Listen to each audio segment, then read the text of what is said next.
Every culture has some strange things about it. And American culture is no different. Case in point, Halloween. Halloween didn't originate as an American thing. It's actually an ancient Celtic tradition, and its history revolves around the dead causing problems for the living, which is strange and super creepy. Irish immigrants brought the idea to North America, and the rest is history. And these days, people dress up like angels and vampires, celebrities, athletes, pirates, plumbers, cats, superheroes, and video game characters, just to name a few, which is also strange. Now, in addition to dressing up, people try to scare each other and spook each other out. And then they give each other candy. Wait, what? Imagine being a foreign exchange student and calling home. America's great, but last night the teenager that lives in my host home dressed up like Mickey Mouse tried to make some little kids cry and then gave them some Skittles. That's weird. That's so weird. Now, if you're part of American culture, it doesn't seem so strange at all. It's just what you do and what everybody else does during one random day in the fall. And today we're going to talk about something similar. Not similar to Halloween, but something else that could seem strange unless you're part of a culture where it makes sense to you. It's a Jesus follower church thing. We're talking about worship. Now, the word worship itself isn't a strange word. None of your friends, churchgoers or not, would look at you weird if you said it in a sentence, although it's not a word you and your friends say often. A girl may say that she worships a band or a boy, but you're not gonna text your friend and say, "I'm sitting out here worshiping my writing on this research paper." But when it comes to people who follow God and go to church, worship is a word that's used a lot, which makes sense to them. But for people on the outside looking in, it can be confusing and strange. Now, for church folks, worship refers to a time with God where you do things like journal and sing songs to God and admire God through His creation. And I can see why this is a little odd to outsiders. Sure, people write in journals, but not to God. People sing songs, but they're about girls and broken hearts, not the glory and goodness of God. People admire creation, but they don't connect it to worshiping God. And when worship is referred to at church, it typically refers to a time in a church service when people stand up and sing a bunch of songs together over and over. If you've been to church a lot in your life, that doesn't seem weird. But if church is new to you, think about how bizarre that is. Worship's like a God karaoke. The lyrics are put on the screen and they're in a book that people hold. Some people sing and some people don't. Sometimes the people who sing the loudest don't even sing that well. Some of the lyrics don't make sense. Stuff like, "Worthy is the Lamb that was slain." Now, if you posted that phrase on Instagram right now, people would call the International Fund for Animal Welfare on you. You'd be arrested by the animal police. Yet that's an example of a line that a lot of people sing at churches.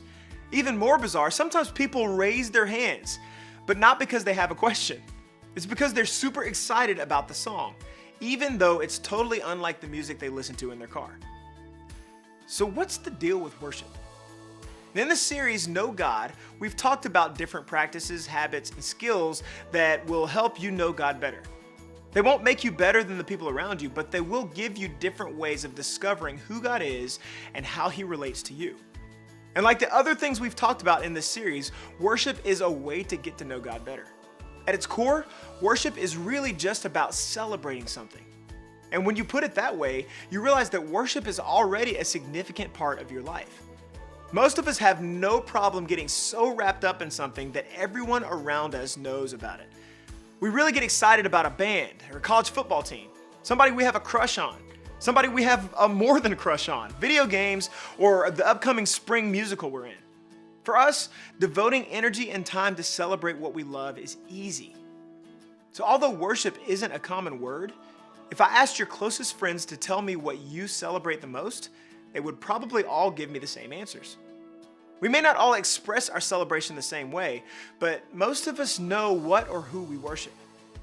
And when you celebrate something, you turn the focus of your attention and emotion toward it. You make a big deal out of how awesome it is.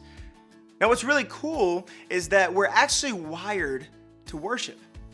We were designed with the urge to celebrate and to turn our emotion towards something. So the question is, because we all have a natural desire to worship, Shouldn't we use our brains and make some decisions about what we want to be the object of our worship?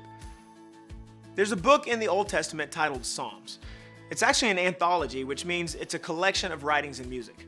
It's like if one of your favorite bands came out with an anthology of their early music.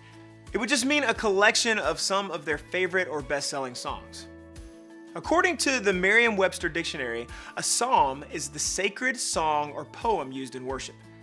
So when it comes to understanding worship, Psalms is a great place to start. There are 150 chapters in the book, ranging in emotion from, I just got asked to prom by the guy I wanted to ask me, to, I just got dumped by my prom date a week before prom. If there's an emotion, Psalms has it. Psalms also has worship in it. In Psalm 95, the author encouraged the Israelites to worship God. Come, let us sing for joy to the Lord. Let us shout aloud to the rock of our salvation. Let us come before him with thanksgiving and extol him with music and song. Which is exactly how you'd expect a Bible verse to sound. But if you took Lord and rock of our salvation out of this verse and replaced them with your favorite band, celebrity, sports team, video game, or the person you're dating, you can see what I mean. The language is a little different, but it's the same idea. Worship is part of everyday life for us. But the psalmist is saying that in the midst of everything competing for your worship stands the one who made you to worship in the first place. God, who created your attention and emotions, wants your attention and emotions. The author is saying, I want you to take some of your attention and emotion and place God on the receiving end of it. God wants you to look his direction. Why? Because he wants to build a relationship with you. And relationships involve attention, emotion, and celebration. But not just that, God is worth our worship. He deserves our celebration. Of all the things we worship, he's better, more loving, and more powerful. But let's go back to music for a moment. Why does it seem to get the gold medal of worship? Well, music is emotional. Think about it. When the college football team you love runs out of their locker room, that's exciting. But when they run out to an epic song that's blaring through the speakers, it takes it to the next level. If you're about to go for a 1-rep max on your bench press, pumping music through headphones helps, doesn't it? Most of you can think of a song that represents a good time in your past. It evokes great memories. A song that plays randomly on Spotify and you remember hanging out with your friends last summer, and you smile. Most of you can think of a song that represents a sad time in your past. Remember that girl that dumped you? When the song that was your song comes on in Walmart, it makes you want to cry in the dressing room, doesn't it? Go ahead, you can admit it. Now, the reason why we collectively sing songs about God at church is to collectively turn our emotions towards him. As a group, we declare that we're not a bunch of random people who meet just for the sake of meeting. We're people who worship towards God. There's a different level of emotion, meaning, and power that comes from a crowd of people, all declaring the same thing at one time. But worship is not just about emotion. It's also about humility. And whether you're worshiping privately or in a group, worship is a way of declaring, God, you're greater than we are. You're bigger and better. And that's always a good thing because it puts who we are in perspective to who God is. Worship is also about focus. That's why there are words on a screen or in a book, because sometimes we don't know what to say or think or declare about God. And these words remind us what's true and great about him. Worship brings us back to what's important in our faith. Music, however, is simply scraping the surface of what worship can be. Because music isn't the only way to worship, and music doesn't define your ability to know God. The Apostle Paul confirmed this when he said this, whatever you do, work at it with all your heart as working for the Lord, not for human masters. Worship is a way to live in light of who God is. It's not simply about music. It's not even just about emotion and celebration. It's about living for God. Think of it this way. Worship is more about the who than the how. It's not about singing the right songs. It's about honoring a good God. It's not about saying the right words. It's about humbling yourself before a big God. It's not about a once-a-week gathering. It's about celebrating your loving Father. As you begin to see worship as a way to live and know God better, you'll find that you may want to do something just to thank Him for being awesome. You join in with other people who celebrate Him. You'll discover new ways to honor Him with your life. And that's worship. It's a habit of honoring and celebrating God day by day. It's making God more important than the other things you worship. So, to help you see worship as a way of life more than a 15-minute time slot during a church service, one practical step is to think of one thing you already do and offer it to God as an act of worship. For instance, let's say you run on the cross-country team. This week, declare your running, whether you're at practice or at a meet, as an act of worship. If you have a job, think of your work this week as a way of honoring God. This week, do your homework in a way that makes a big deal of who God is.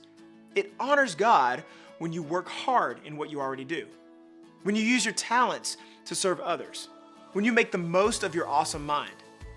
That's worship. It's about humbling yourself before Him and making a big deal of Him with your attention, your focus, and your emotion. And it's definitely a way to know God better. See, worship is more about the who than the how. But just as an experiment, the next time you're in a church and everyone is singing, join in. Sing and declare how big God is. Along with the people around you, as you humble yourself with others and focus on God, you may find yourself celebrating who He is. It's not the only way to worship, but it's a great way to make God the center of your attention. And it's a great way to remind yourself that He's worth worshiping in all the areas of your life.